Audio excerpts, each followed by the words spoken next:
சின்ன வயசுலேருந்தே ரொம்ப கஷ்டப்பட்டு தான் வளர்ந்தேன். சாப்பாட்டுக்கு இவ்வளோ கஷ்டம் இருக்கும்போது அந்த வீட்டில் எவ்வளோ கஷ்டம் இருக்குன்னு யோசிச்சேன். அவ்வளோ கஷ்டம்லாம் பட்டு நான் வந்திருக்கேன். இன்னைக்கு கடவுள் புண்ணியத்தில் எனக்கு கார் இருக்குது, வீடு இருக்குது, பிள்ளைங்க இருக்காங்க, தொழில் இருக்குது, நல்ல வருமானம் இருக்குது. இதுக்கு மேலே நல்லா என்னை கடவுள் பார்த்துக்கிறாரு. இப்போ 3 படம் நான் ஹீரோவாக கமிட் ஆயிருக்கேன். ஸ்கூல் படிக்கிற காலத்தில் சத்துணவு அங்கே வாங்கி சாப்பிட்டுட்டு கவர்மெண்ட் ஸ்கூல் தான் படித்தேன், கார்ப்பரேஷன் ஸ்கூல் தான் படித்தேன், இங்கிலீஷ் மீடியம் படித்தேன். அங்கேயே சத்துணவு தருவாங்க. அதில் கூட ஒரு விஷயம் இருக்குது, இங்கிலீஷ் மீடியமுக்கு சத்துணவு தரமாட்டாங்க, தமிழ் மீடியம்னு சொல்லணும், அப்போ தான் தருவாங்க. நம்ம அதையும் ஒரு சில நேரம் கண்டுபிடிச்சிட்டு அடிப்பாங்க. இந்த மாதிரிலாம் நடந்திருக்கு. சாப்பிட்டுட்டு வீட்டுக்கு கொண்டு போகிறக்கெல்லாம் தரமாட்டாங்க, அங்கே சாப்பிட்றது தான் தருவாங்க. அதையே டிஃபன் பாக்ஸ் கொண்டு போய் அவங்களுக்கு தெரியாமல் அதில் போட்டு மூடி வச்சு வீட்டுக்கு கொண்டு வந்து நைட்டு சாப்பிட்டா நல்லா இருக்கும். ரொம்ப வறுமையிலலாம் நான் வளர்ந்துருக்கேன். அதனால் இந்த கஷ்டங்கள், அது சாப்பாடு மட்டும் இல்லை, இதை தாண்டி அப்போ ஒரு சாப்பாட்டுக்கு இவ்வளோ கஷ்டம் இருக்கும்போது அந்த வீட்டில் எவ்வளோ கஷ்டம் இருக்குன்னு யோசிச்சேன். அவ்வளோ கஷ்டம்லாம் பட்டு நான் வந்திருக்கேன். அதனால் எனக்கு இந்த கஷ்டம்லாம் எனக்கு பெரிய கஷ்டமே இல்லை. இன்னைக்கு கடவுள் புண்ணியத்தில் எனக்கு கார் இருக்குது, வீடு இருக்குது, பிள்ளைங்க இருக்காங்க, தொழில் இருக்குது, நல்ல வருமானம் இருக்குது. இதுக்கு மேலே நல்லா என்னை கடவுள் பார்த்துக்கிறாரு. இப்போ 3 படம் நான் ஹீரோவாக கமிட் ஆயிருக்கேன். சரிங்களா? இவங்க ரெக்கார்ட் போட்டதுக்கப்புறம் இன்னும் நல்லா தான் இருக்கிறோம் நம்ம.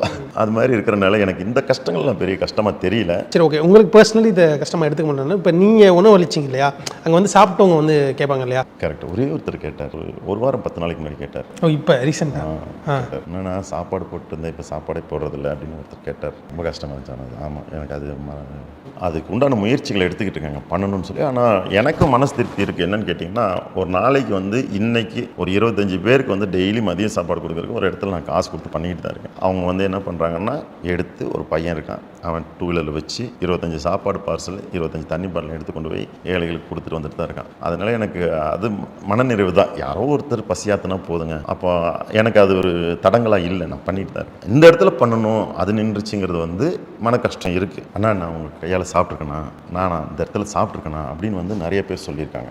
திருப்பி வேறு எங்கேயாவது பார்க்கும்போது, ஷூட்டிங் ஸ்பாட்டில் பார்க்கும்போது சொல்லியிருக்காங்க, வெளியில் பார்க்கும்போது சொல்லியிருக்காங்க, எங்கேயோ ரொம்ப தூரத்தில் வந்து சொல்லியிருக்காங்க, வெளியூரில் வந்து சொல்லியிருக்காரு ஒருத்தர். இந்த மாதிரிலாம் நடந்திருக்கு. அப்போல்லாம் நமக்கு என்னென்னா ஆறுதலாக இருக்கும். நிஜமாலுமே ஒரு மனுஷனுடைய பசி ஆற்றிருக்கு இந்த சாப்பாடு போடுற விஷயம் வந்து, நிஜமாலுமே ஒரு பசியான வயிற்றை வந்து பசி ஆற்றிருக்கு அப்படிங்கிறது எனக்கு ஒரு மன திருப்தியை கொடுத்துருக்கு. அந்த மாதிரி நடந்திருக்கு. வில்ல நடிகர் அப்படிங்கிறதுனாலே மக்கள் மத்தியிலுமே அந்த ஒரு ஒரு ஒரு பயம் இருக்கும். அந்த மாதிரி ரோல்ஸ் வந்து நம்ம திடீர்னு வந்து இந்த மாதிரி மக்களுக்கு உணவளிக்கக்கூடிய இந்த செயல்களை பண்ணுறப்போ பீப்புள் எப்படி ரியாக்ட் பண்ணாங்க? ரியாக்ட் பண்ணுவாங்க. நல்லா ஒரு சிலவங்க வந்து தைரியமாக இருக்கவங்க பேசுவாங்க, வந்து நீங்கள் சாப்பாடு ஆனாலும் பயம் இருக்கு.